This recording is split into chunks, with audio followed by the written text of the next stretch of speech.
Let's begin with the quorum, if we Yep. might, the Pledge of Allegiance. I pledge allegiance to the flag Flag of of the the United United States of America, America, to the and to republic the for republic which for it which it stands, stands, one nation, nation, under God, under God, indivisible, indivisible, liberty, liberty and justice. and justice for all. Okay, thank you.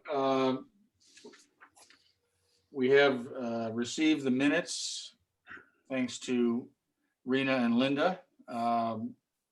Any comments on the minutes? Any changes anyone would like to make? There was I think it was the last or second to last paragraph that mentioned traffic study or traffic congestion easement and Daniels Farm in Whitney. I don't remember actually talking about that, but I wondered if that was the right location. I have to look at it. What,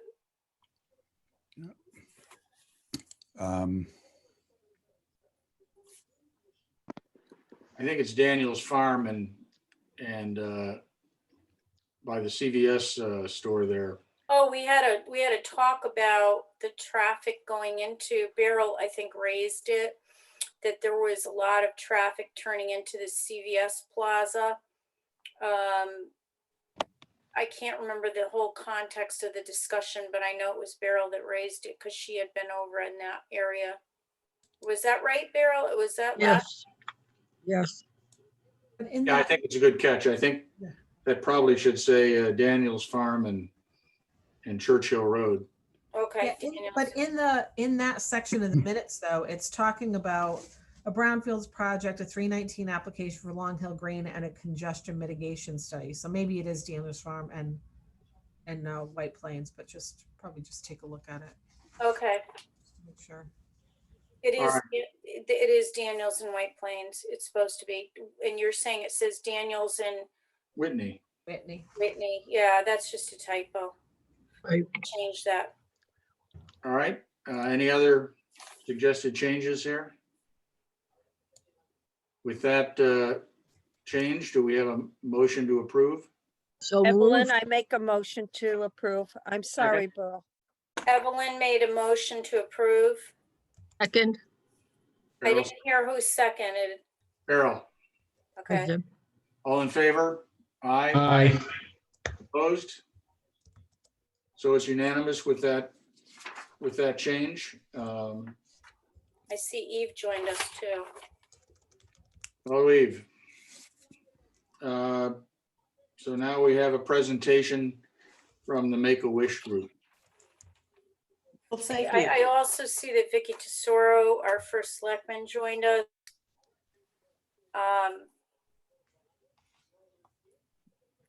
Hi, Vicky. Do Hello, you, Vicky.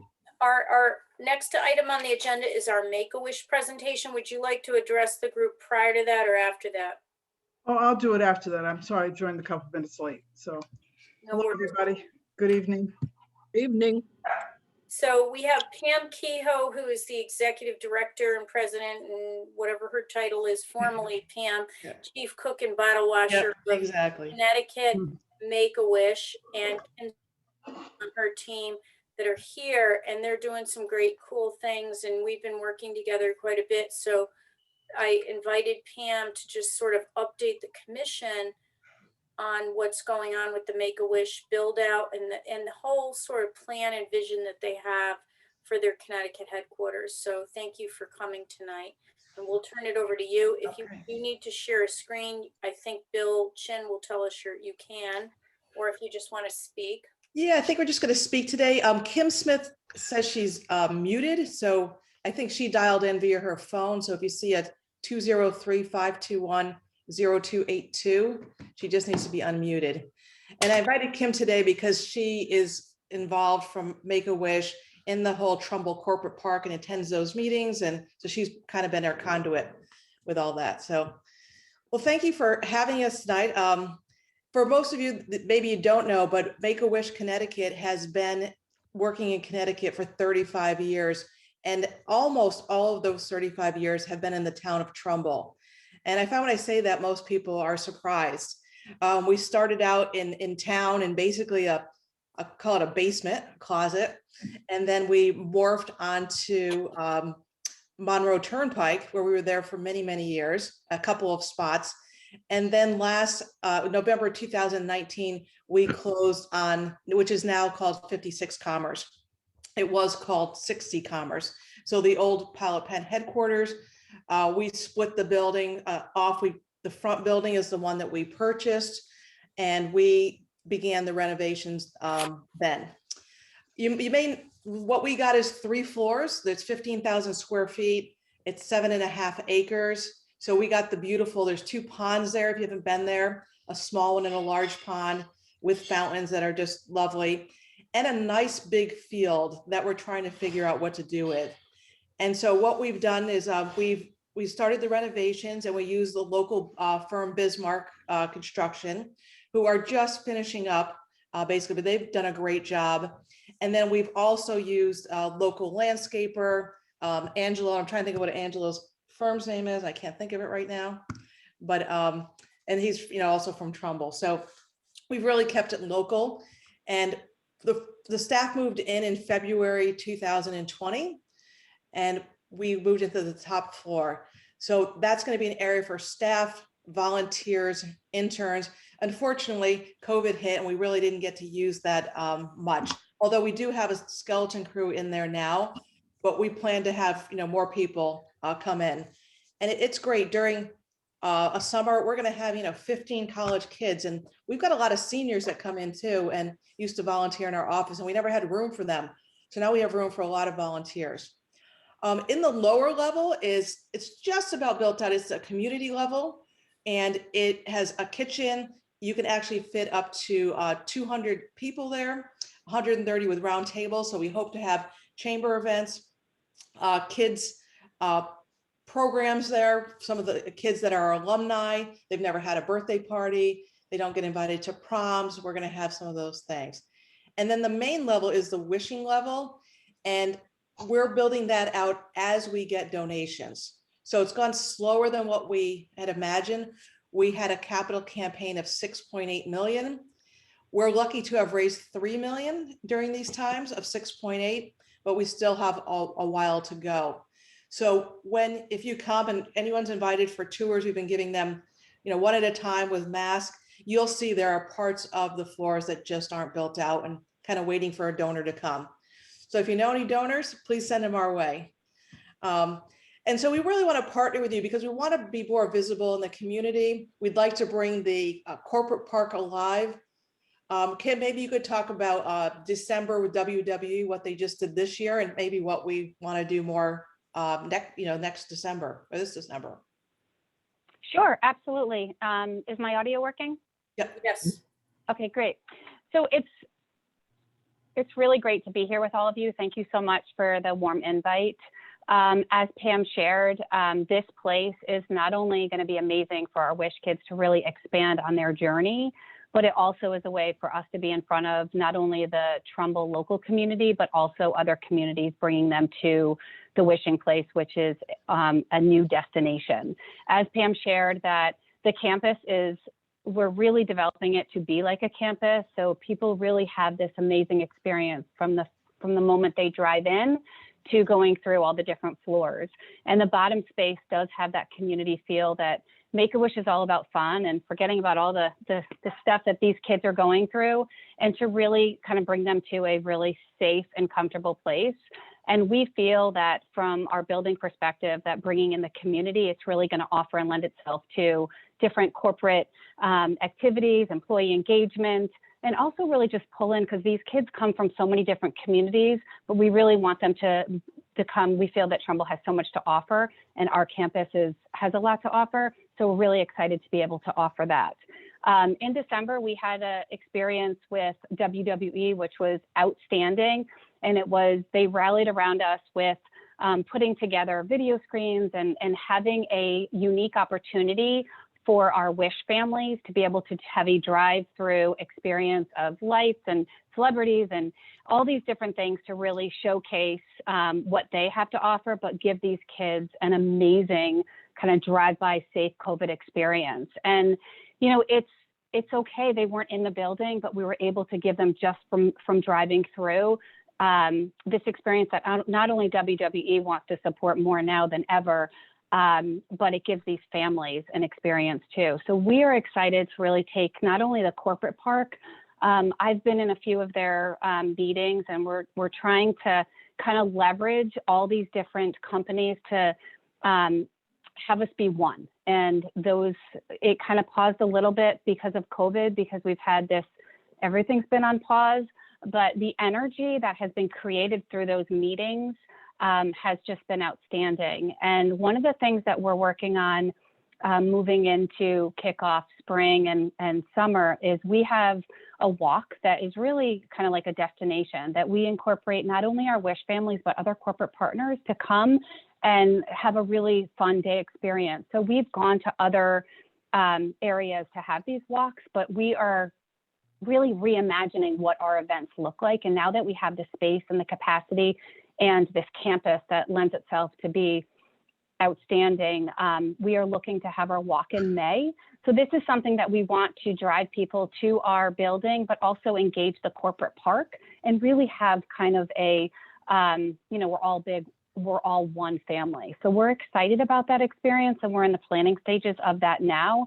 And people just get energized and excited when they're around our Wish families, and, they make, a bad day not a big deal. It's just really warm and exciting to have those experience and conversations with our Wish families. And that event is, you definitely get to meet quite a few Wish families. So we're excited to share that with all of you. And we're just hoping that you'll come and visit us, and we'd love to take you on tours and, show you what the building has to offer. And we're really excited. We are not going to hit our public phase until we're at about 50 to 70% of our goal. So we're really still kind of in that quiet phase and really looking forward to our leadership gifts to continue. And we're looking at different naming opportunities. So that phase won't come for a little bit of time, but we really are excited about the generosity of the community, our corporate partners, and also individual donors that are really excited about this space and what they can do. It's not only going to be something that is engaged by our Wish families, but we're really feeling that it's going to be the community too. And Kim, I'm hoping Excited.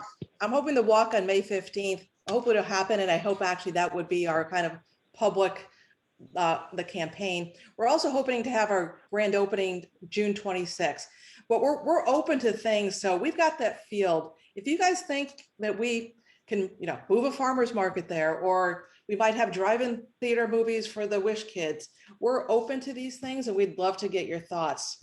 And as Kim mentioned, WWE is so excited about the event they had. They'd like to challenge the corporate park next year to everyone decorate and maybe have people come drive through. And I think it would really, bring the corporate park back to life, especially at night or on the weekends. I'll stop there. I don't know if you guys have any questions, but I also want to say that Rena and Vicky were very instrumental in keeping us in Trumbull when we wanted to stay. So they were just terrific to work with. As much as Bridgeport and New Haven tried really hard to lure us, we were staying in Trumbull. So, and we do hope, by the way, Marilyn Moore has been a big supporter. We are hoping for maybe some state bonding, and she's the head of bonding commission. So we are crossing our fingers that some of that may come through. So we're working closely with her. So I just want to pause before we open it up to the full commission and just say that, obviously we're very happy that you're here and you're staying here. Your mission is just outstanding and important. And the fact that you're going to use your Connecticut headquarters and that it's in Trumbull to do more with your families and your alums and that kind of thing is really a nice evolution for your organization, of course, but also for our community. But,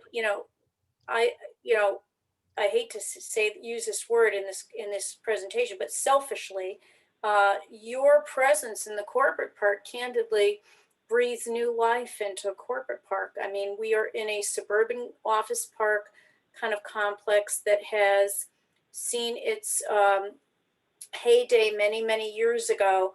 When I came here in 2016, that corporate park had a very, very high vacancy rate, close to 50%. Thankfully, it's not in that situation now, and partially because you've occupied in places like Power Home Remodeling and Educational Playscape and DBAT and others have come, and Bob Cinto has done a fabulous job reoccupying the property that he bought there, and others. So, and we're grateful for those who have stayed, like St. Vincent Special Needs Center and others. But really, it's not activated weekends. It's not activated evenings. It's sort of an underutilized asset for the community of Trumbull, but for the region, really and truly. And I really think that your presence there is going to activate it more. We appreciate that you've been involved in the recently completed planning study that Vicki asked us to complete for that area to look at ways to reinvigorate. We're going to be looking at the public realm there. We're going to be pushing property owners further to do more. The meetings that Kim and Pam alluded to are meetings of the tenants and some of the businesses in the corporate park that have come out of the planning effort. They've kind of formed an association, and they're starting to talk about common goals for that corporate park. And so that is all positive stuff. I mean, we want to keep the momentum going. COVID's been difficult. I get it. A lot of people are working from home. But I think that having you there is fantastic. And to the degree that I can personally help promote, your walkathons and other things like that to the other businesses, I'm your partner in doing so. So I just want to ask Vicki if she had any comments, or any of the other people on the commission at this point. But I would encourage everybody to do a walkthrough, because you can't understand clearly how wild, if I could use that word, this renovation is until you get over there and you see some of the renderings and some of what's been done, some of where they're going. It's very, I don't want to use Disney as a standard, but it's got a Disney-esque quality to what they're looking to do, both indoors and outdoors. And we're talking about more outdoor stuff that'll be visible to others coming into the corporate park and create hey, what's that? A wow factor. So, I would encourage everybody to work through Pam. Pam, maybe you can, before you wrap up tonight, give your contact information, or I can email it to everybody, but how you would like people to contact you if they want to come over and do a one-on-one, or 2 or 3 people at a time. Yeah. Type of walkthrough, We're happy to do them. And like I said, anytime, even if it's night or weekends, and we're delivering a puppy wish on Saturday at the building. Oh my God. At noon, if you're around on Saturday. What kind of puppy? Oh, which one? We've done so many right now. I can't remember what kind of puppy this one is. Come on. Kim, do you remember? I don't, but I can send a quick message and figure it out really quick. It's interesting because with COVID, we are seeing obviously our travel wishes. We have over 150 travel wishes on hold right now, but we've gone to our Wish Kids and we are seeing an increase in project-related wishes and puppy wishes. So it's so exciting. We usually do, 1 to 2 a year, but I think we're up to like 5 so far. But it's so engaging, and not only, for our Wish families, but it's something that just telling the story, seeing these kids, it's just been amazing. So we're so excited to have that wish happen at the wishing place. It'll be fun. Where we really need help is we do a lot of construction right now with the time. So we're always looking for construction people, painters, electricians. It's just, you name it, excavators. That's where we've been struggling. And so send any our way if you know them, and we'll put them to use for sure. I have an idea for the future. We have, we do still have people coming into town hall for their appointments and meetings, but I think if we got a flyer from Make-A-Wish and we put it in building, fire marshal, planning and zoning, because we get so many construction, like I mentioned, plumbers, tradespeople that want to make a difference, something captivating that we can give to people in each of those 3 departments. I mean, we get a lot of traffic. And engineering too, we could put it in the engineering department too. Yeah, we can get you over something, because we really do have About how they should get involved and how they can call, as a company and what the benefit is to them. You know, we always have to remember that people do things, Mhm. yes, out of the goodness of their heart, but if there's a benefit to them too, they're struggling, businesses are struggling, you know, put that on the flyer. No, That would I've, be great. if I could make one comment here, and I'll say a couple more things, but on this subject, I'm not a great fan of social media, to be honest with you, but it is a great way to get your request out into the public. We have, you know, I call Trumbull, number one, a community of volunteers, of people that just want to help. And if you put the call out, they come. So it might be a suggestion. I mean, I'm not necessarily looking for volunteers, if people may want to do some work for you. It is an avenue for you to go down and see whether there are people in the community who are, you know, searching on there. Everyone's looking, you know, people are looking for work, and they're looking everywhere for it. So, and as I said, it might be a good opportunity for you to find some people who want to do something really good, and that is to work for someone like Make-A-Wish to do work for you, for your Pam, organization. Yep. Pam, Yes. what is the average age of the age range of your client? Yeah, starting at 2.5, and a lot of those young kids want to go to Disney, and up to the age of 18. So they have to be referred in that period of time. So yeah, and we're always doing, you know, it seems like we have, every town we have a kid eligible for a wish. And, you know, we did the Vitucci's basement makeover in Trumbull, and we did a tree house. And so that really came together with the community too. I also just wanted to share that Long Hill Tree Farm, when they heard that we needed, you know, just some help on the property, they just jumped in, walked the property and wanted to help us. And then Pam had referenced Artistic Designs is another one from Trumbull, that anybody that we've reached out to, that they hear what we're doing and they're like, it's all about the kids. Like, they just feel really good about it, just being part of it. So I think it's important for you to know, you know, how the Trumbull community is rallying, but it's not just Trumbull, it's outside of Trumbull as well. It's really, you know, Connecticut kind of jumping on board and wanting to be part of this incredible mission that we're all one big happy family. So it's super exciting, and it kind of makes what I do easy, because I just tell the story about this amazing place that we are, where we are, and, you know, the wish journey and how these kids are going to take flight and have this amazing experience and figure out what their one true wish is. And people just want in.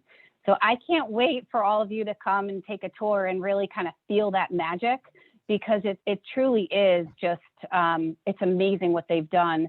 And you had mentioned Disney. We have one of the designers that lives in Florida and has done some of the design work for Disney. And he came down and has really helped us with some of the rooms and the elements of the wishing place. So you will be blown away at some of these designs. Yep. And I want to keep it kind of a little bit mystery. That's why I want you to come, because you have to see it in person. And Rena, I got your answer. It's a Yorkie poo is going to be the wish on Saturday. Cool. So if you're Pam, you Yorkie beat me. Corporate- I got it too. Oh, yeah. Come on over Saturday at noon. Saturday at noon. Yep. I had a Okay. baby growing up. All right. Anybody have any questions If I, for these folks? if I could just Go say ahead. a couple more words. Thank you, Ralph. So Pam and Kim, thank you for being here this evening. And we really are so proud in Trumbull to have you in our community in the town of Trumbull. I can't think really of something better to shine in this community than Make-A-Wish for all that you do. I know I had the opportunity to take a tour. I guess I can't exactly remember when, but it was obviously pre-COVID. Yep. And then COVID hit, and you know, the world has been turned upside down. So I saw it in the beginning of what the transformation was going to be. So I'm really, really anxious to see what you've done so far, because really everyone should go down to that area of the corporate park, because it is actually an amazing place in the corporate park where you're located. It's a beautiful piece of property. Beautiful. It really is. So I wish you all the best of luck, of course. And, you know, I'll certainly be at your walk on May 15th, I think you said it is. Yep, I'll try to yep. get there. We'll invite you for sure. And whatever we can do for you, as Rena said, we're here for you. it's just that important for the work that you do. So Well, thank thank you. you. both. Thank you. Thank you. All right. Thank you. Ralph, I have a quick ahead. question if there's time. First of all, thank you very much for your time and overview. I'm really interested and curious to hear about how the renovation has really kind of spruced up the park and the corporate park, and wondering how much more can be done to leverage that. You know, both from the perspective of helping Trumbull and the corporate park, as well as Trumbull as a whole, as well as the profile of Make-A-Wish, which really has a large profile, but again, just getting it out there. So Rena, I guess the question is to you in terms of publicity,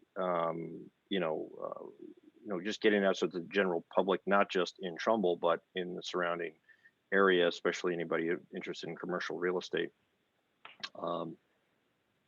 sees that, as well as, again, it's Make-A-Wish just being out there in the public eye just that much more. So two ways I want to respond is I've been very respectful of Pam's request of me not to go too public while they were in their, I don't know what it's called, but I'm going to use the word large donor Quiet phase, yeah. quiet phase. So I've wanted to go full bore and go to the press, and she's backed me off because they have their process. So we're going to get to that point where we do a little bit more press stuff together and community stuff, as Ted is alluding to, and we're going to get there, and we're going to do it together based on your plan. And I'll be happy to be a part of that. And I think it's a great story that we need to get out.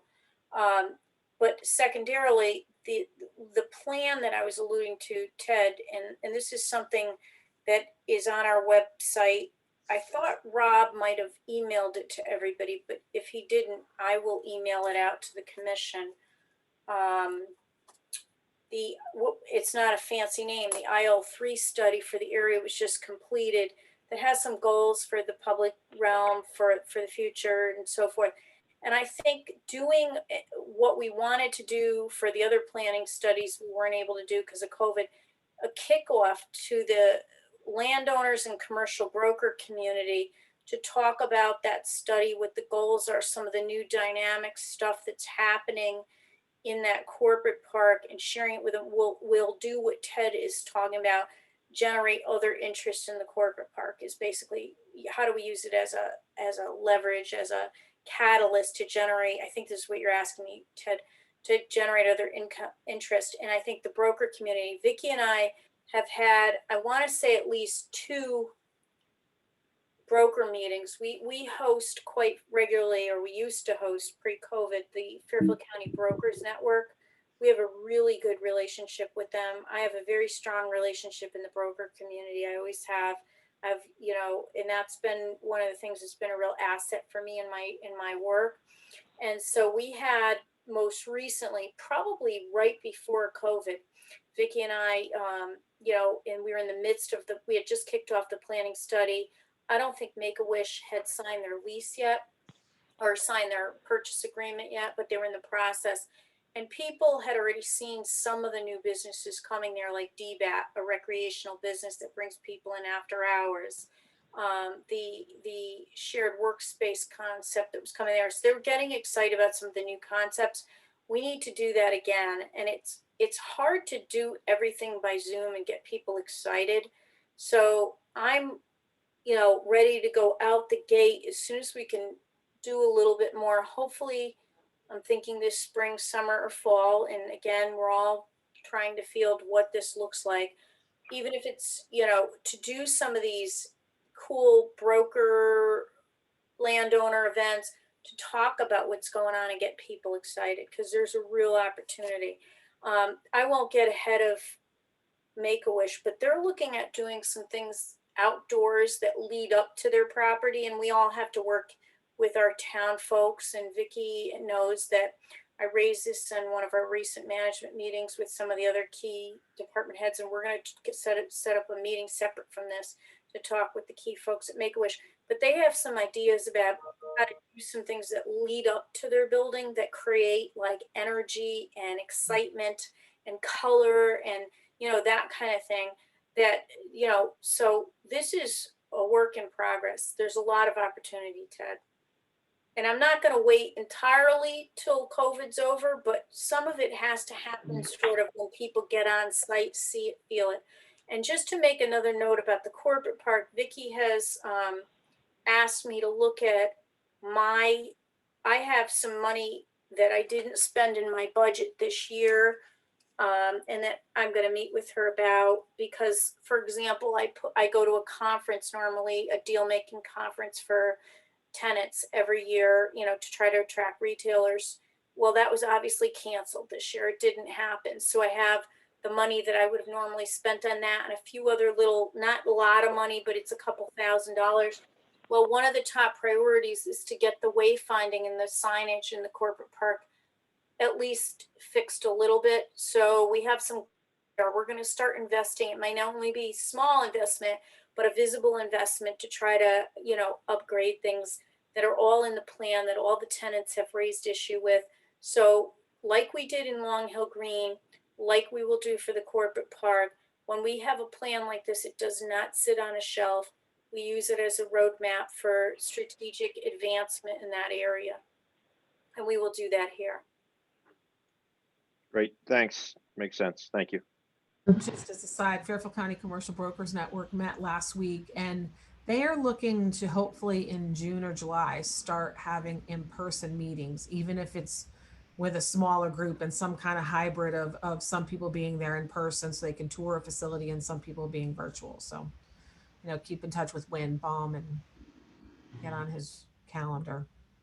Absolutely. So folks will remember last March, we were supposed to host in the area by Oakview, Lindeman, and Reservoir. We were going to host a whole broker network meeting at 10 Trumbull in their community room to announce the IL2, the industrial area 2 plan. And we canceled it and moved it to May because we thought, okay, we can't do it in March, but we'll be able to do it in the end of May, thinking this was like a few week thing, or a month that we were. So we moved the date to the end of May, and that was going to be our event. And then we canceled it again. So we're already in the queue for that. This one right behind it, and probably some other things. I'm hoping that June or July, we're able to start, with everybody being vaccinated. I don't know, if anybody has an interest, but Vicki can probably update you a little bit on that kind of stuff. I don't stay in the day-to-day on the response of vaccinations and stuff, but I know we're making a lot of progress in Trumbull. Certainly, if anybody has any interest in that, I'd be more than happy to fill you in on the latest and greatest with the vaccinations. So does anyone want to hear anything about that? I don't want to take your time about vaccinations and It impacts economic development, I can tell you.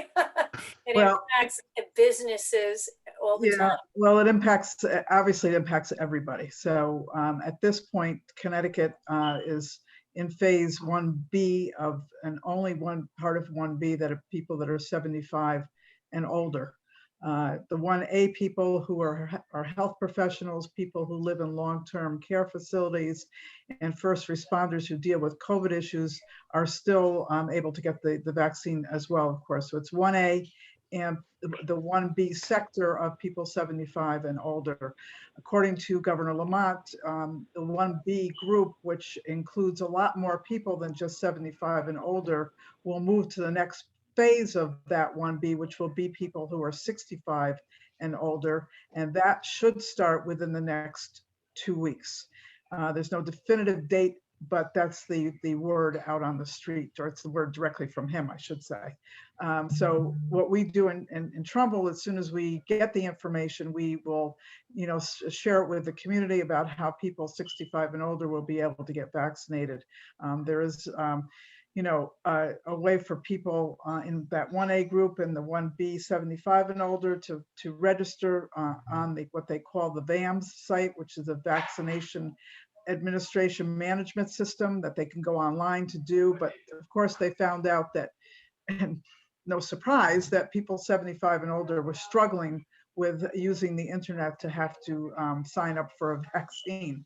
I mean, so we have fortunately have Griffin Health in our area, and Griffin Health has been great because people just needed to make a phone call to make an appointment to get the vaccine, which has been wonderful for our people that are older than 75. Doesn't mean you can't sign up on the internet, but this is a much easier way for them to do so. So Connecticut actually is, I believe the governor said, third in the country percentage-wise of the number of people that have been vaccinated. So that's a great thing. In Trumbull, we are doing our best to be part of that, making us the third of the state. We're doing well here as well. We have our own vaccination clinics at the health department as well. And 75 and older and other people who signed up through the VAMS have been able to get vaccinated right here in Trumbull as well. We have another vaccination clinic tomorrow at the senior center and another one on Thursday. But the problem that Trumbull's having and Connecticut is having is a problem that's happening throughout the country, and that's getting the supply. It's actually getting the vaccine from the federal government. So I believe things will start to get better. I think they've already started to get a little bit better. That is certainly the hope, because we all know that the best way to battle this virus is to get vaccinated. And so we all encourage everyone, when it's their time and they're eligible to do so, that they get the vaccine. So that's just a little bit about where we are. If anybody's got a question, glad to answer it about the vaccines or anything else.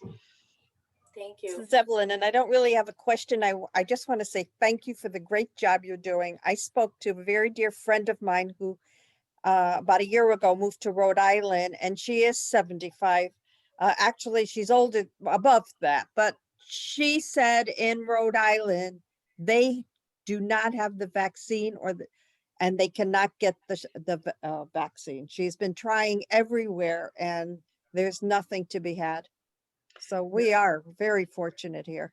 Yeah, it's a very frustrating situation, especially, for our elderly who are, the most vulnerable to get very sick with this vaccine. So it should be very easy for them to get the vaccine, not hard. So we've tried all that we can do to get information out to them in every way possible to make it easier for them to find the place to get vaccinated. Thank you. Okay, anybody have any questions for Vicky or the Make-A-Wish team here? The Make-A-Wish, please let us know how to reach you. Contact. Pam, I think you're You're unmuted. muted, Pam. Thought I clicked it. Sorry. Rena, if you want to send out my contact information, feel free to do so. And Okay. yeah. just What do get- you want? What do you want me to give folks? Your email, your? You can give an email and my cell. Yeah, Either one's yeah, fine. Can you just repeat your cell for me? Sure. 203-822-1519. And then 519. and the email is pkeo, so pkeough@ct.wish.org. But if you want to send those out again. I will. I'll Yep. send it out and All I'll put it in the minutes for them too. So we'll get it out, and then folks here can just directly contact PM at your schedule, because we don't want a group. I don't think a group session is something we want to have right now. So Right. we can do it one-on-one or a few people. Okay. And thank you for your partnership. We appreciate you guys. Thank you. Thank you, and we look forward to working with you, and I'll be following up regarding those other exterior matters, Okay. the meeting that we need to have. So thank you. All right. Have a good night, everyone. Appreciate the I just want to presentation. say thank you too, and have a great night, and everybody stay safe. And we're just so excited to be part of your family. So thank you so much. Thanks, Kim. Take care. Bye. Welcome. Thank you. Just a quick comment. Don't underestimate what's called the 6 degrees of separation. We think of our ourselves as a small commission, but each of us has a family. Each of us knows a lot of people. And if you can spread the word about Make-A-Wish, the people you talk to will talk to others, and it has a multiplier effect. So it's a wonderful organization. We're lucky to have it in this town, thanks to the good work of Rena and Vicky and others. And please spread the word. It's a real statement about what Trumbull's about. All right. We go to the director's report. Rena? Just give me a second. I'm trying to take notes and All find right. my report. It's here somewhere. Okay.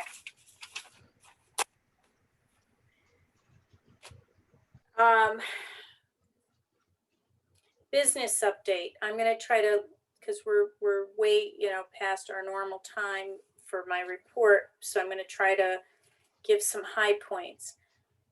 One positive new company that's taking up about 19,000 square feet of space that had been vacated by a printing company a few years ago at 140 Corporate Drive. So that's the area up by Prime 111, and where Cooper Surgical is and all of that. So 140 Corporate Drive, that's an industrial zone there for those that don't know the zoning. There was about 19,000 square feet of vacant industrial space there vacated by a printing company, and Waste Technologies is going in there. I want to give credit to Alex and Rauso, I think is how he says his last name. I always butcher his last name, Rauso or whatever. He's our deputy fire marshal, and Megan Murphy also, but Alex really kind of quarterbacked the discussions and the permitting discussions that were really complicated as it related to this business, because it's a business that takes plastics and turns them into fuel. So there are there are a lot of considerations from the permitting side and the building code side that have to be thought through. And he did a fantastic job on this and many other things that he helps out with. But I thought I'd mention him to you because he's not a person that gets much sunshine. So he did a phenomenal job, and they have signed their lease, as I understand, and they're coming in for their building permits. And that's a new sustainable business that's coming into Trumbull. And we're happy to have them here and doing their work here. So that's just something I thought you should know. Other business updates, I had told you that we've put a hold on any ribbon cutting ceremonies until probably spring, where we can get outside and make sure we can gather safely. So I have a little list accumulating of things that are, building up that people would like to celebrate that we haven't had a chance to celebrate, because, we did have, despite COVID, and I told you this in our last meeting, we did have 11 businesses last year. We've already had 2 new businesses open this year. It's only 1 month into the new year, but I think we're going to have a great year this year despite the challenges. There's a lot of interest in Trumbull. I'm getting a lot of calls. I had a call today.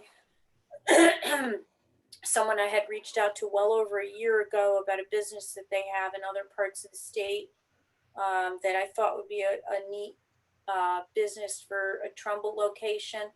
And ironically, today at 4:00, I got a call in my office a year later, on somebody saying, you know what, we're revisiting our expansion plans. We'd like to talk about any potential locations in Trumbull. So those are the kinds of calls you want to get in a new year. It's 2021, and we're going to have a lot of progress. Certainly one of the first selectmen's top priorities, and this commission talks about a lot, is Trumbull Center.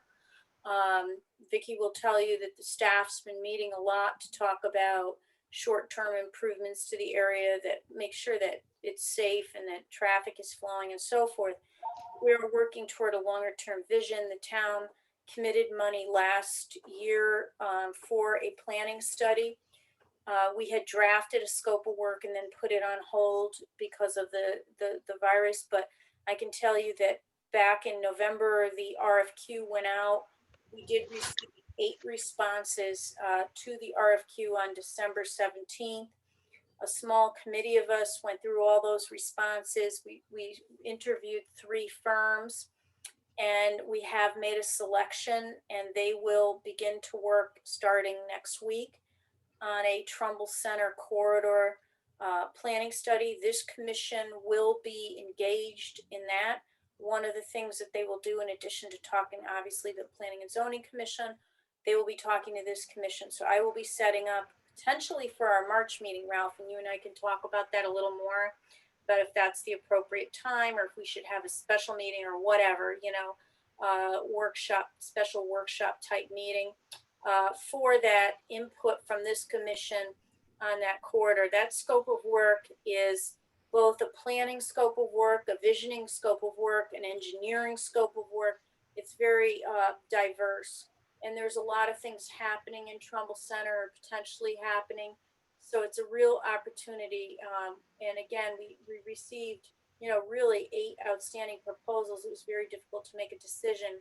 But the folks that we did select I have not personally worked with, to tell you the truth. They're somewhat new energy to the town. Freeman Company teamed up with VHB, who is definitely, VHB has done engineering firm for the town, but they came in as a team, and they really impressed our committee, and we're excited to be working with them. There will be a robust public engagement process where landowners and residents have an opportunity to talk about the corridor, and in a charrette type environment. We'll be doing that. So you'll be hearing much more about this. The first phase of their work will be to do the internal and intel gathering from the boards, commissions, from the previous planning studies, from anything that we have, staff input, like from the Paquonic River Trail engineering, all that already existing intel, they're going to gather before they go to the public. And so you'll be hearing about this from me between now and March, okay? So that's exciting.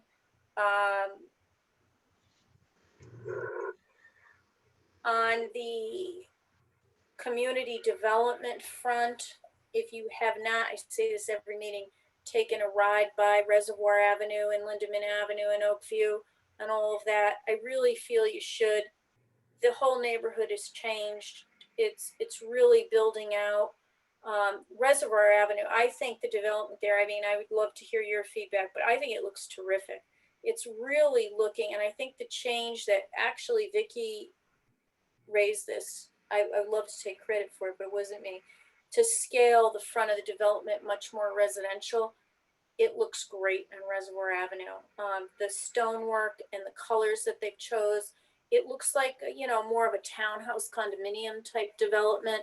And as they build out the rest of the development, and with a robust landscaping plan that they have committed to, and some sidewalk installations and other things, they're really making a positive contribution to the area. They have started to lease up their units now. They just are opening their leasing office. Jason, the gentleman that they have working there, would love for some of us to go walk through. I know Vicki and I have talked about walking through. We can't really do a big group meeting over there, as we had wanted to do sort of a bursting opening, whatever, ribbon cutting type thing with a group. I don't know that that's the right thing to do right now, but if folks want to do a small, if you have some time, I can hook us up or hook you up with Jason, and you can walk through that complex. That's the former Henderson Lumber project that I'm speaking of. Okay, so anybody interested, just shoot me a private email and I can do that. And Vicki, I know he has emailed me as recently as last week asking for us to put a calendar date for us to get over there. We should do that. Yeah, because it I is- mean, yeah. Yeah. Yeah, it's just coming along, and they're starting to, so they are, the units that they have coming out the gate first are those townhouse units that they're starting to rent. So they've been able to segregate the construction site safely is what they're working on, so that residents aren't, you know, involved in the rest of the construction site underway, and it's safe for people to live there. So that's going on there. Ken Trumbull has already rented, and it's more than this now. This was 2 weeks ago. Of the 202 units, 2 weeks ago, 185 of them were already rented. The project is CO'd and complete in that respect. They have some landscaping to complete and some over your car, these carport things that are not installed yet. So final landscaping, carporting, those kinds of things. But their units are complete, and they've had, knock on wood, no problem renting them. The rental market has been extremely swift. The town staff is monitoring any service drains, and we'll be working to develop some feedback to the Planning and Zoning Commission in the coming months on this. But we really haven't seen an outrageous number of school children coming to the site. We haven't seen any outrageous police activity or any of those kinds of service drain activities. What we've seen is what we projected, what is normal. It's really a beautiful community.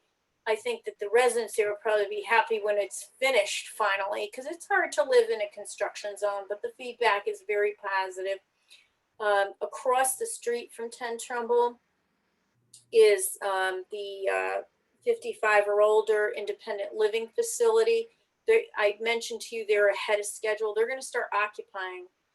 They're very close to starting to bring residents in. I had the opportunity to be on site not last week, the week before. I was stunned at how nice it is. It's really, really nice. It took me a minute to figure out how to get in the place. I'm not going to lie. So when you're pulling up Oakview, your natural, or my inclination was that I would think that the front door faced Oakview, but it doesn't. You have to stay to the left. If you're looking at the facility, you stay to the left and you kind of come in, and that's where the main entrance is, down in that area.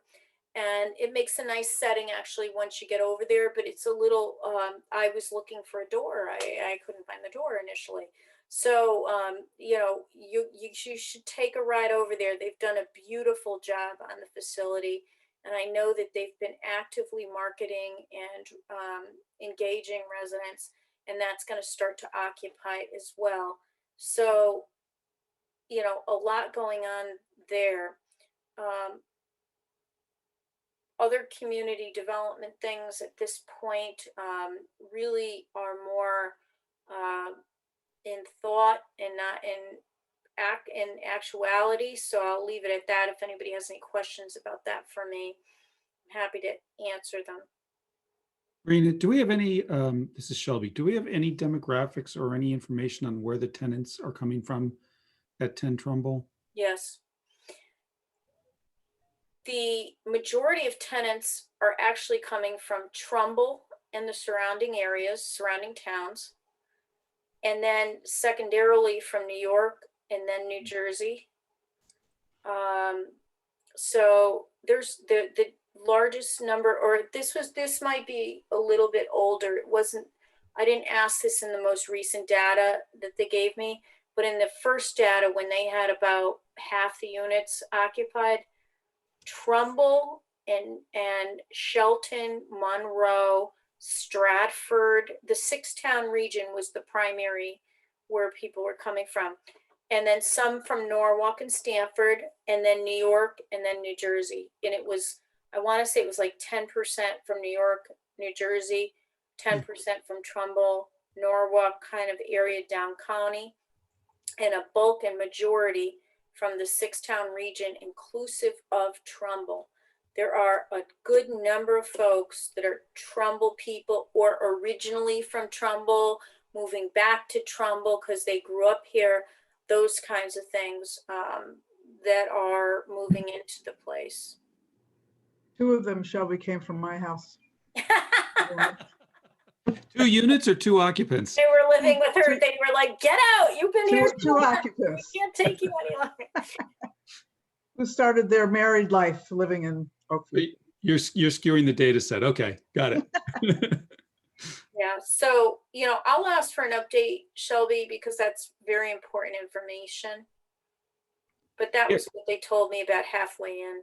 Clearly there was some pent up demand, which is what they had predicted going into it. It will be interesting to see. It would be interesting to understand how much of that might have been impacted by the pandemic and the so-called urban flight that, we keep hearing about. Yeah. Nobody know with the long terms. I'll just say, because I watched it, because my daughter's there, how quickly that entire development filled up. I mean, it was literally like within a month or two, it was full. And I think that I don't have the data to support it, but I believe that, certainly the flight from the city has helped all of these developments around this part of Connecticut in Fairfield County. But interesting to hear, though, that a lot of people are from the 6 surrounding towns too. Yeah. Yeah. Of the first 100, I want to say they told me that it was like 80% of folks, something like that. I'll have to look at my file, but we're from the immediate surrounding Trumbull and the immediate surrounding area. That doesn't surprise me, because when Howard Rappaport, the developer of 10 Trumbull, did the Mark in Shelton, his number one population was Shelton residents moving in, and number 2 was Trumbull. Where I live in Hawks Ridge, I bought my new house in Hawks Ridge here. It's like a homeowner association model here. The number 1 resident here in my area here is from Trumbull, the number 1 buyer. So, looking for a different style of living where they don't have to maintain anything on the outside, kind of thing. These different housing styles. So Trumbull, a lot of Trumbull people here too. So, that diversity of our housing stock is important, not just to people looking to come here, but to our own folks that already live here, that want to stay here, or that their children want to stay here. So that was something we discussed. That's no surprise to anybody, but it's in fact true. And I will tell you, and I hope Vicki doesn't mind, the project's almost full, and I think there's somewhere between 30 and 34 school-age children in the complex. And some of those children were already in this Trumbull school systems. We're looking to diagnose exactly how many were already in the school system and how many are going to private schools, because there's some kids that are not in the public schools that are living there. So between 30 and 34 school-age children are in the actual complex. And some of that were already in and we're going to private school too. So it's not the 150 or the 250 or the 500 or the 6, so this is a different model housing. It's got these are smaller units. Remember, the town administration and the planning and zoning were careful not to allow big 3-bedroom units and that kind of stuff that would overwhelm our school system and our services. So far, that is holding true. And we're happy about that. And I know from talking to the police chief that, I've asked about public safety concerns, and there was nothing out of the ordinary. There were a few car break-ins, but that's happening, if you haven't noticed, everywhere, where people leaving their keys in their cars, or this is going on in every community, on every block. So they had a little bit of that. That was the only sort of uptick, not even uptick, the activity that he had reported to me there. And I will check back with him again, of course, for more details, but there was no overwhelming issues. It seems like it's a settled, nice community that's developed there, that they're keeping it nice. And it's really people that live there. And I know several, not just Vicki's family, but they love living there. They're really enjoying it. One of them was posting that how happy they were that they didn't have to go shovel, that it was already cleared out for them when they, so these are different lifestyle choices that people want to make. Okay, any questions of either Rena or Vicky? Rena, anything else you want to add? No, I'll just talk to you. You know, we had the restaurant thing. I am finalizing our contracts with the state so that we can operationalize some of those programs that we're working on. I'm coming out the backside of I'm hoping by next week, I'll have the green light from the state on my contract to be able to start to spend money for the restaurant program. But again, I didn't realize when we talked to them, I'd need a full contract package. And it's got a lot of components to it and a lot of approvals associated with it on the state side, not just our side. So that's the process I'm in. I have an email going out to the restaurants tomorrow just to update them again. I did send them a YouTube clip. If you were on the email, you saw it. If you weren't, I apologize. But I sent them the YouTube link to the presentation that we gave. Did anyone see that when I sent that out? Everybody's looking at me like they didn't see it. Okay.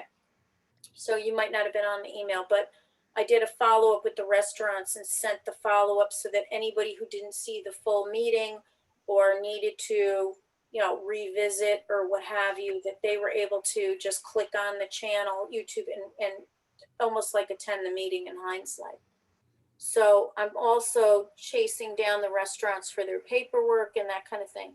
But they've been great, and we're looking to get out. February is going to be our month to operationalize it. That's pretty much what we told them anyway. So if you didn't see, the governor just lifted a little bit of the time restriction on restaurants till 11 p.m. So there's a little bit of ability for them to stay open a little bit later at night. And we did a blast about that. If you don't receive our e-blasts, you should go on to our Notify Me on our economic development page to make sure you're getting them. Because the reason some people's emails get blocked when it's a large distribution. So if you sign up through the Notify Me, and it forces you to confirm your sign up. So it seems like people that do that tend to get the emails more regularly because you've approved this somehow. I don't know, Shelby, how this all works, but if you're not getting things, I mean, if you didn't see 102, correspondence last year, and if you didn't see probably at least 10 or more this month, then you're not getting everything. And you might want to go onto the economic development page under Notify Me and sign up yourself for that so that your email allows everything through that's on a major distribution. Okay. One other thing I want to say, I think I've mentioned that we have a group of our area economic development directors, that Dan Onofrio, our Bridgeport Regional Business Council president, who I would like to have come to a future meeting of this commission, because I think he's been just such a great supporter, and he's doing a lot.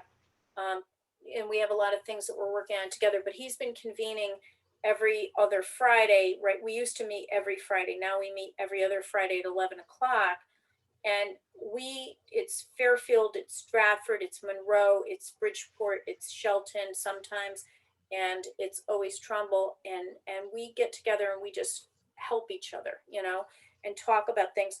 One of the things we're a bit frustrated with is that we've been wanting to get from the state a list of which businesses in Trumbull got the $5,000 state awards and got the money through that DR, Department of Revenue Services allotment, the automatic money for the 2,000 most needy businesses in the state that had lost the most revenue according to state calculations. They got automatic checks. So us in the economic development, where we're trying to say, well, who got it, so that we can make sure they know that these checks showed up, and that if these other folks didn't get it, that they understand that they didn't get it, because the correspondence has been bad. And we've been really pushing through all the economic development coalitions around the state to try to get the state to release lists. They say that they're working on it, but I don't know for sure. If I do get lists, I'll certainly share them with the commission. so that you can see who's getting some of this aid in each of our towns. I mean, I know from people who call me, but who's getting those that don't call, you don't know, you know? From Feather John. So that's it. Marshall? Rena? Yeah.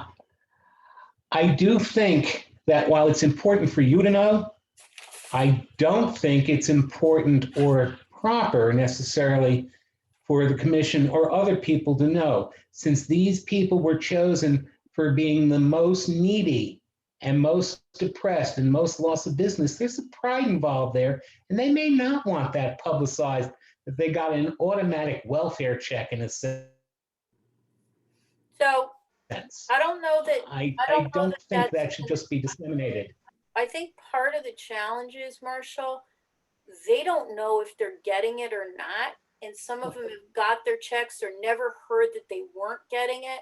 So Well, but that's why it's important for you to know, and you can Yeah. contact them, but it shouldn't come out to the commission. There shouldn't be an available list in that sense, well, because of the criteria for this money. well, the criteria is not, there's two different programs. So one of the criteria is the top 200, and if we're looking at any point to aid and help restaurants and everything, I think it's important to know who's already received kind of aid and who hasn't. I don't know. If people don't want to see it, I won't share it with people. But I definitely want to know for sure, because one, it helps me answer their questions. A lot of them don't know if a check is forthcoming, if it got mailed, did they get it? Oh, Because these are absolutely. what criteria was used to even get it. I know of one company that got the automatic check in Trumbull so far, and these are public dollars, so it should be actually candidly publicly available. And they called me like I had done a e-blast about the program, and they said, well, Rena, let's go through the criteria. It looks like I'm eligible. I said, it looks to me like you are too. We couldn't get an answer whether they were in the top, and then all of a sudden 2 weeks later, they opened their mail and there was an actual envelope from DRS with a letter from the governor, and there was a $25,000 check in it. And that is like, I mean, it's wonderful. They were thrilled, but it's like, No, it's important for you to know. I just don't think. not a list everybody getting opens out- all their snail mail all the time. I'm like, open your snail mail. Did you get this? I Mhm. mean, I'm worried that people don't even know this is coming. You know, it's like crazy. But I hear your point, Marshall. And you know, if people don't want to know, I'll keep it to myself happily. But I mean, I'm not giving it to everybody here to go publicizing it all over. It's just to have a sense as to, you know, who's getting some support. Okay. Any other questions for Rena? Comments on anything she's presented? We have the Celebrate Local campaign on the list. Has that been covered? Anybody have any questions or thoughts? We do have a logo. Okay. So you'll be seeing that. And yeah, I think some of you already saw it. There's for a few different iterations of it and of evolutions of it. And as soon as our local meals program launches and some of our other programs that we're waiting for contracts on, that'll be used, that logo. And I think in the spring, we ought to talk about a little bit more Celebrate Local marketing. We talked about lawn signs. We all knew that winter time is not a time, or shutdown time is not necessarily a time, but the Trumbull Celebrate Local is part of the recovery efforts and should go on for several years. So we can talk maybe in a future meeting about maybe signage and other marketing that associates with some of our Trumbull Celebrates Local effort. Rena, Yep. it appears that two of our businesses, Hicks on Main and Crown Pizza, are doing so well that they are now expanding to Monroe. No. Looks like they're both So- opening in Monroe.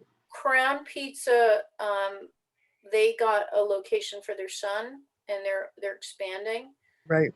Mex on Main closed their location in Long Hill Green and relocated to 123 Monroe Turnpike, which is Trumbull also. Uh-huh, So that's a Trumbull location. So they did a relocation. uh-huh. And that had to do with their tenant negotiations and so forth. And they decided their lease was up. They decided to go elsewhere. But they did stay in Trumbull, so we're grateful for that. If you haven't been to the new location, you should go by it. It's wonderful. It's very nice also. For any course, the- update, oh, I'm sorry. No, the new building at Long Hill Green is just stunning. Yes. I wish there were a way we could get some of the stonework onto the other two buildings so that it all ties together. Like, Yeah. I remember Ralph talking about the need to have everything tied together.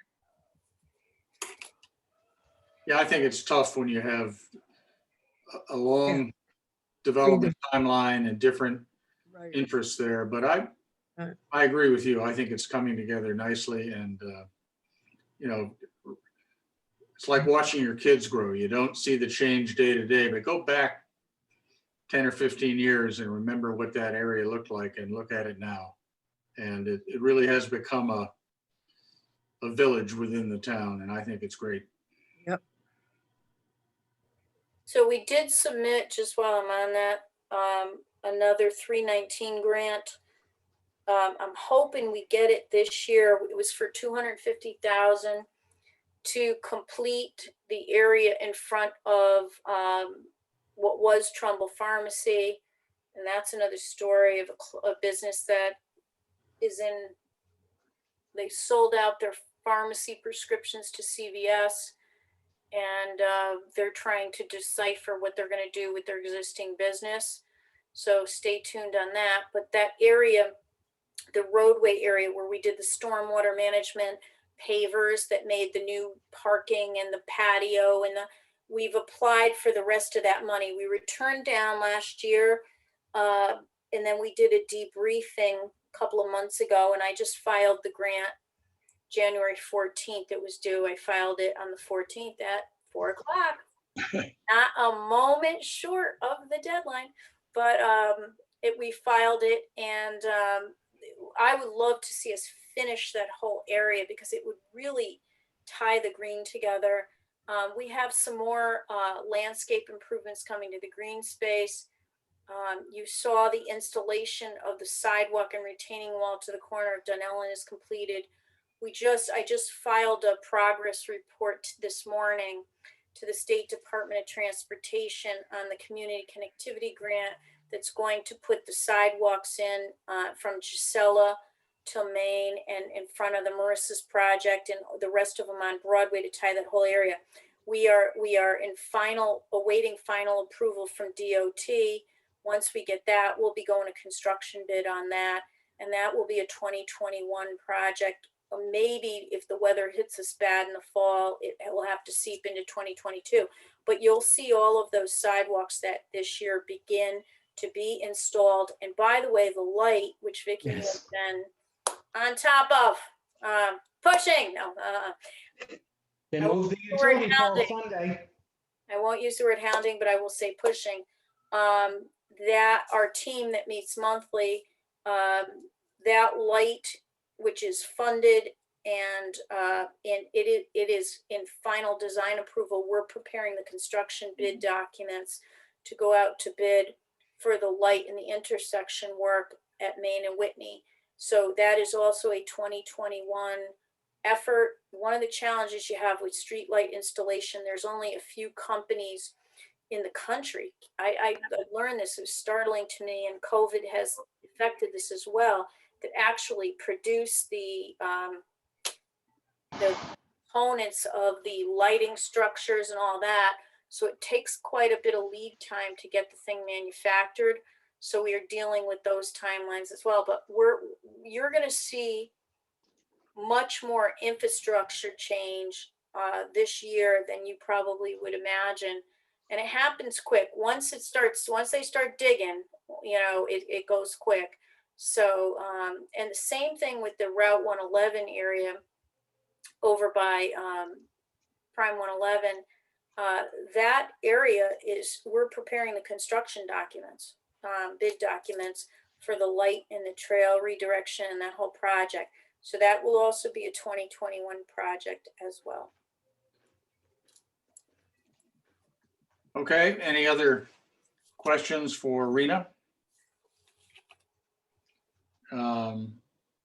I don't think we have any community Well, members here. If Ralph, Ralph, fire away. Yep. it's Eve. Well, I wait a just minute, there are wanted, things.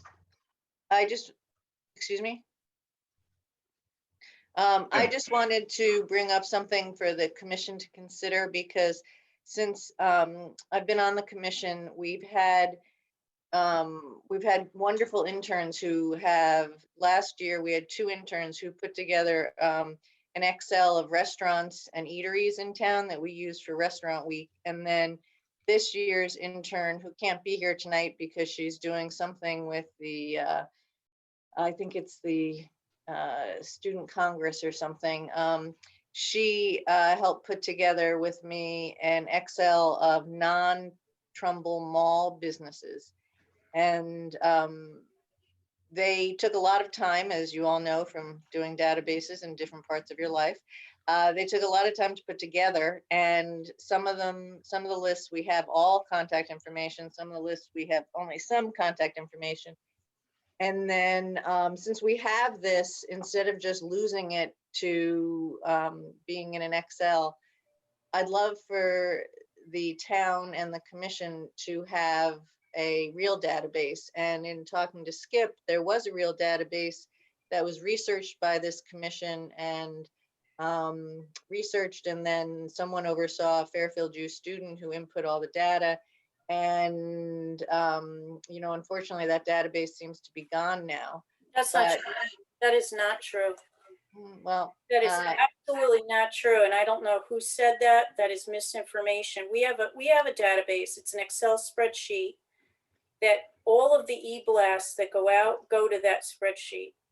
So that is not true. It's just that we have decided not to use it for other purposes, because when I came here, there were massive complaints, Eve, that people were using that database for solicitation and for other things, and people didn't want to be on it. okay, so Rena, the point is that, so we do have a database. We do okay, fine. We do have an economic development list of businesses. Is it perfect? Absolutely not. In fact, Ted and I just talked at one point about how do we expand that. But to say that it's lost or gone, that's fundamentally not true. Okay, well, it's amazing that I've had to put together that information. So since you have that data, then I'm sure you can take the Excels that the interns put together and put it in there so that it's all up to date. They are in there. They're anytime we have a new spreadsheet or list of businesses, it's updated on an ongoing basis. Bill Chin takes our Excel, we give him the Excel spreadsheet and he updates to it and he dumps it into the list. So that goes on a regular basis. Well, you've asked me for the, fine, Rena, that's fine. I ask you because it's hard to sort that list once it goes into that new process that Bill has set up. So we don't need one. We don't need one. We can move on. Or segregated. So, you know, I'm just correcting misinformation, Eve. What was your point? What do you think's missing? I have no point, Rena. Let's move on. Okay. All right.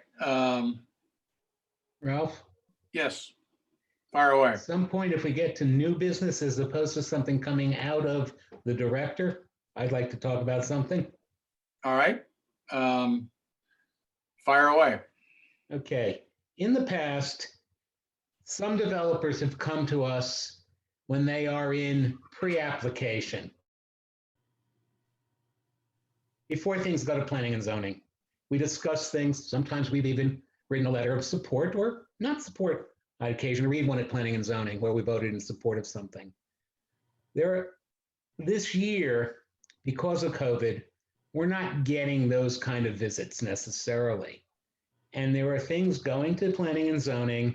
There's something right now that's in pre-application. It was there this month. It's coming back again. There'll be public hearing on the pre-application, public comment coming this month. We've never talked about it. And even though it's not a formal application, we should have some input or sense of what's going on this commission.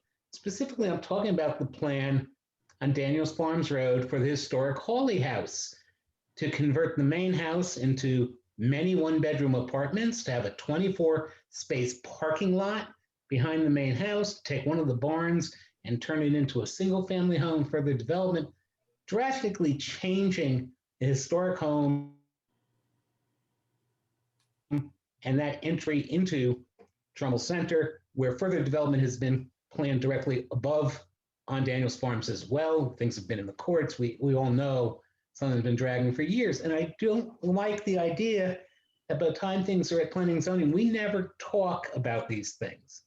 We never have input on how it's affecting the community and its development. And yes, it's not a firm application yet, but since it's coming back a second month and taking public comment, I do think we have to talk a little about these things and what our vision of the community is as an economic and community development commission. So that's why I'm bringing this up. And it's not part of the director's report because she doesn't have an application sitting at P&Z to talk about. But it is something that's public. It's been in the minutes. It's been on the agendas of P&Z. And, you know, I attend all the P&Z meetings, whether they're the old days in person or they're Zoom. And I think that's a vital part of economic and community development. You know, we work hand in hand.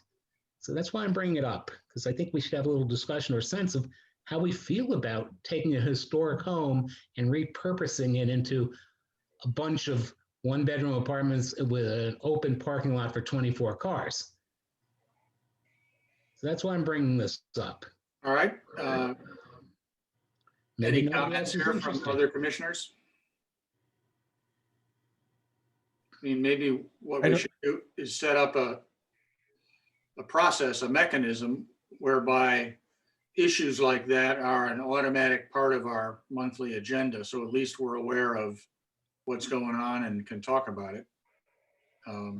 Thoughts? So I would love to be in the loop on that. I'm not sure. And I think that from the community development perspective, it is relevant to what we do, but I'm not sure that it's what we've historically done. I don't know how we can have a conversation about logistically. I don't know how we'd have a conversation about something without officially, right, as a commission, without input from the process somehow. And if there has been no public presentation of it, how do we talk about it, right? One second, Marshall. Hold on, 1 second, Marshall. Okay. Where we have talked about something previously, we've had a direct presentation, right? We have data that we can act on. If it's just a pre-app that's going to P&Z in this case, or any other thing, we need data to discuss that, right? Real facts. That's my comment.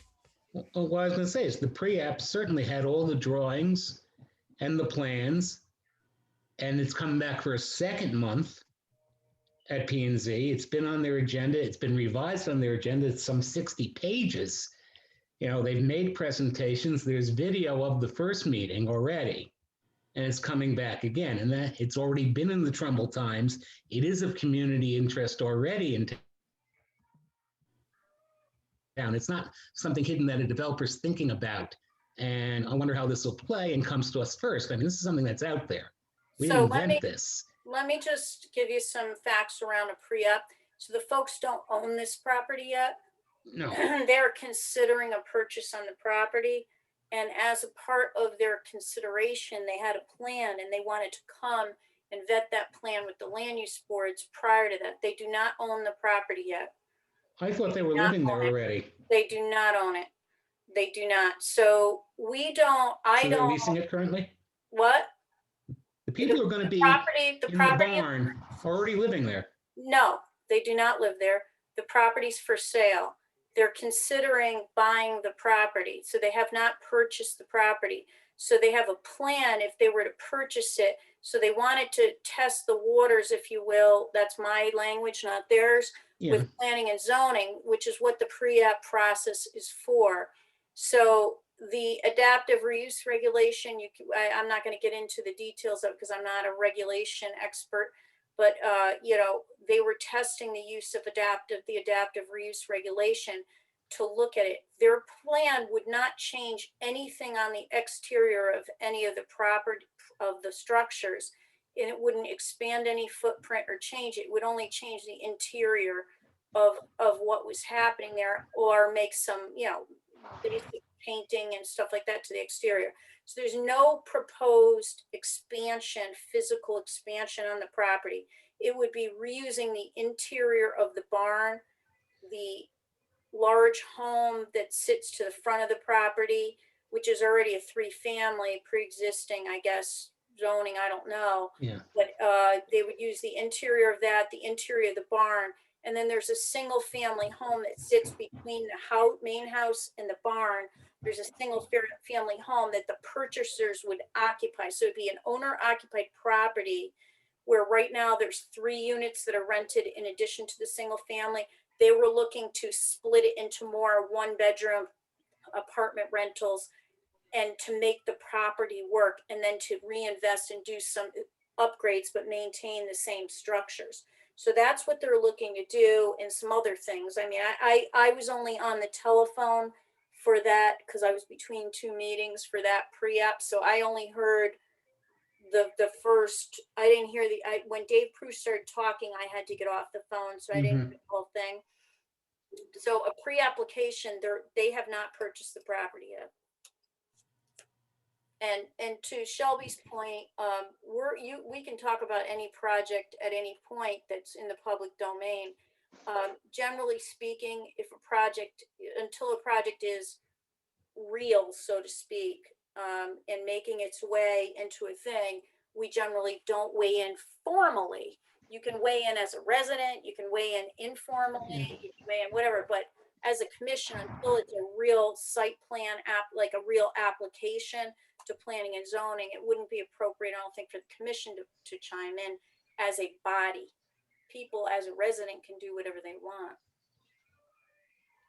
But to Marshall's point, in our role as ambassadors and communicators, two-way, us to the residents and the residents through us back to the town, I do think it's right that we at least be aware of major issues like that. And I will second Marshall's point that, and shame on me, I didn't even know about the issue till I read about it in the papers. And probably I would suggest under the community development update, we at least touch on, for information purposes, anything that's kind of a hot spot or a hot button.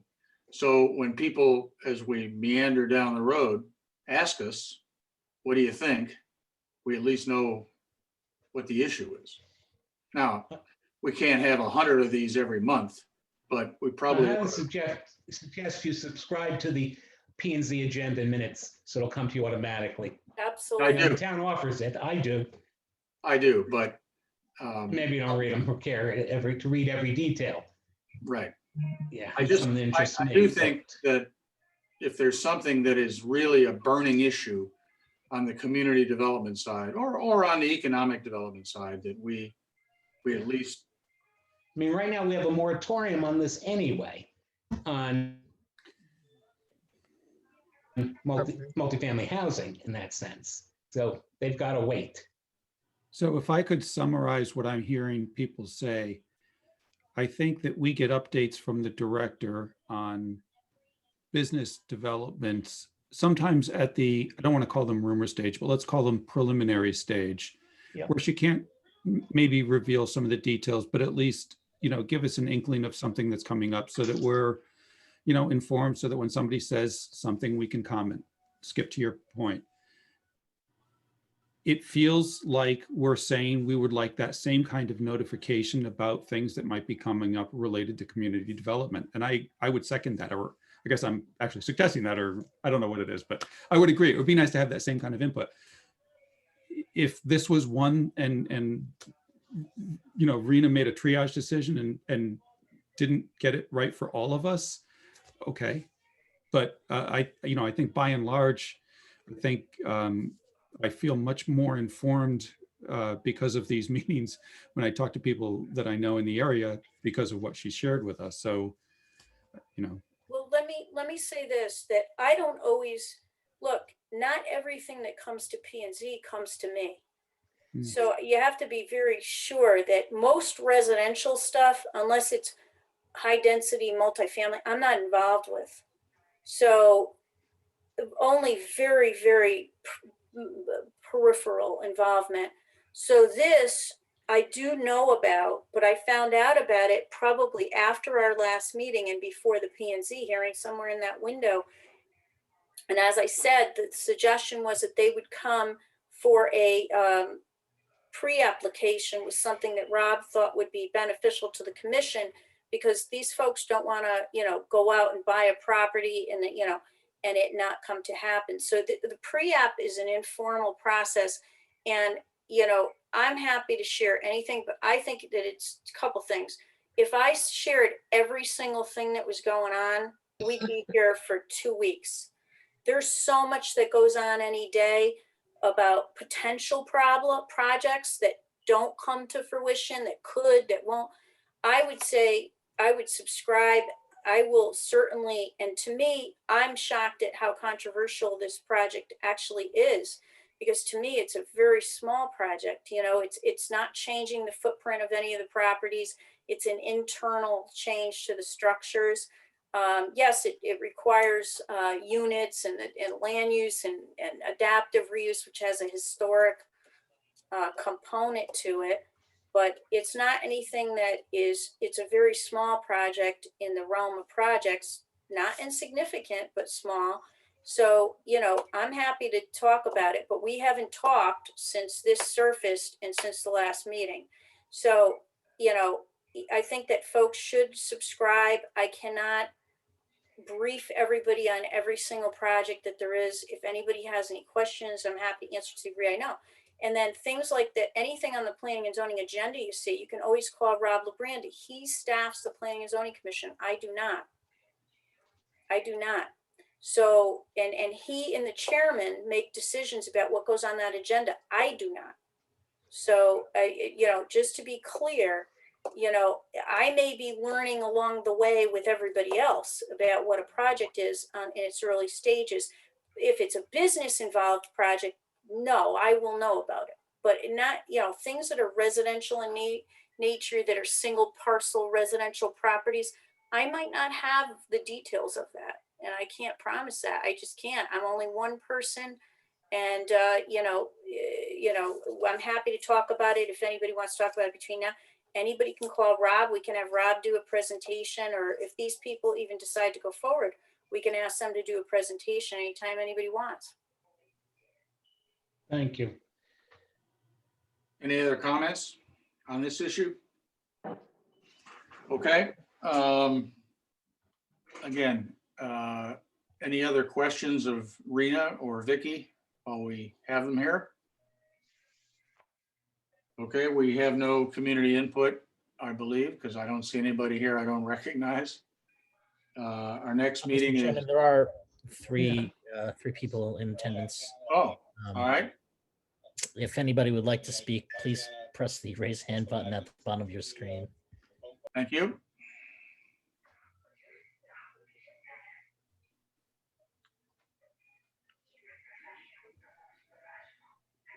No takers? Does not seem to be any takers. All right. So, Vicky, any Ralph, closing Ralph, comments? if I could for 1 second, I could just give a brief update of where, you know, what's going on out of my office and where we are in the budget process. Okay. That's, you know, certainly brewing since it's February already, which is incredible, but here we are. So I am at this point going through and meeting with all the town departments on their budgets, and I will be putting my budget together by the end of the month and submitting it to the Board of Finance on March 1st. So obviously, a lot of meetings, a lot of discussion. This is going to be probably another difficult budget season. That's probably not a surprise to anyone. It's just a reflection of where we are in the economy, and that reflects on our own town as well. So difficult times. I met with the Board of Education, with Dr. Semmel and the new business manager at least 3 or 4 times in the last 6 weeks. We've had hours of meetings together because the Board of Ed budget is, as you all know, makes up 2/3 of the town budget. And there's a lot of questions there based on what happened last year and a couple of years before that. So we've been busy having meetings discussing their budget, which will be my budget when I put that number out on March 1st. So I've gotten a peek at our grand list, and there's some good news there.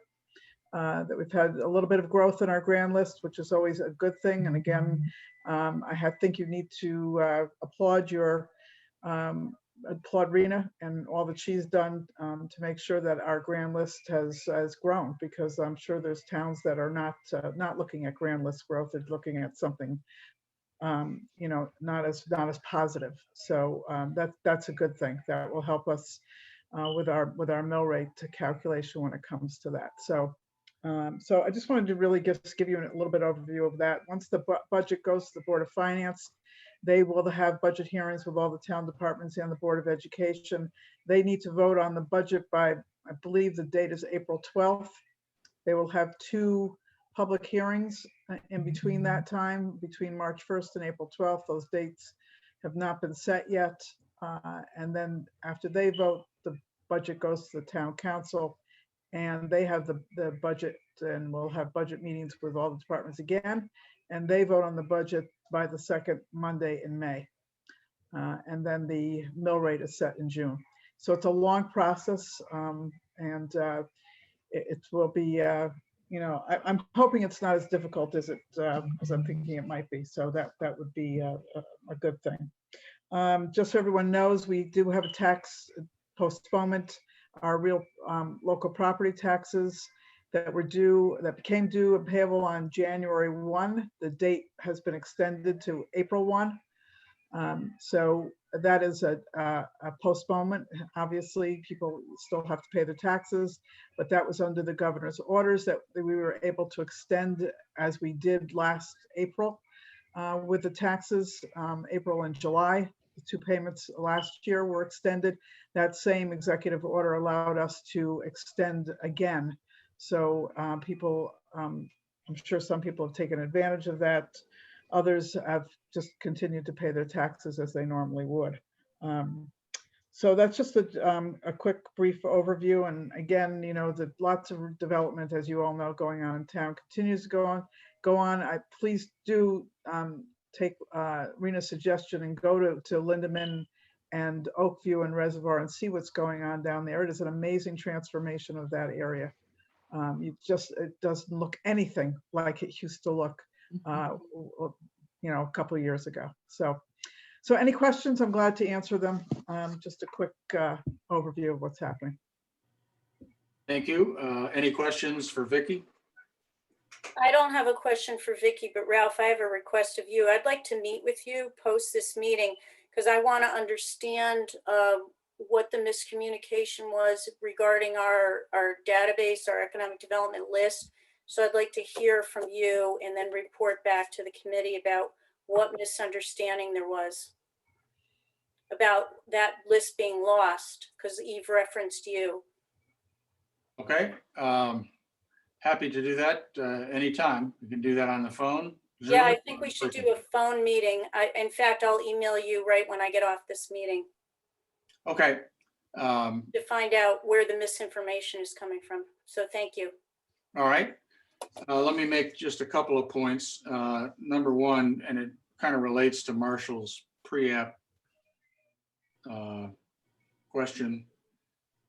I did recently, probably 2 or 3 months ago, get on the town system to get notified of agendas. That's a bit of a mixed blessing because if you check too many boxes, you get more emails than you'd care to look at. But anyway, if you haven't done that, I would encourage you to do that through the town's website and check the ones that you're most interested in. Secondly, Rena has told us before, and I'll remind all of us that if you have a question, she's available by phone and invites our call. So we don't have to wait to talk month to month. We can call her with any questions that are on your mind. Again, use your judgment and be prudent here, but she's available. And third, if there's any burning items that you're hearing from community members, agenda items that you want formally on the agenda to make sure we cover them, please send them to me or Rena before the next meeting or before any meeting, so we make sure that those items are on the agenda. Okay, any questions of me or anybody else? Our next meeting is March 2nd, Tuesday, 7 o'clock, I guess by Zoom. Bill, thank you for all your help. Great job. Do we have a motion to adjourn? Make a So motion moved. to adjourn, So moved. Zeppelin. All in favor? Aye. Aye. Any opposed? Want to keep going? All right, thanks very much, folks. Hey, We'll talk before to you everybody, next- before everybody drops off, non-business, just one moment. And made a motion to adjourn. Who seconded it? I did. Zeppelin. Beryl.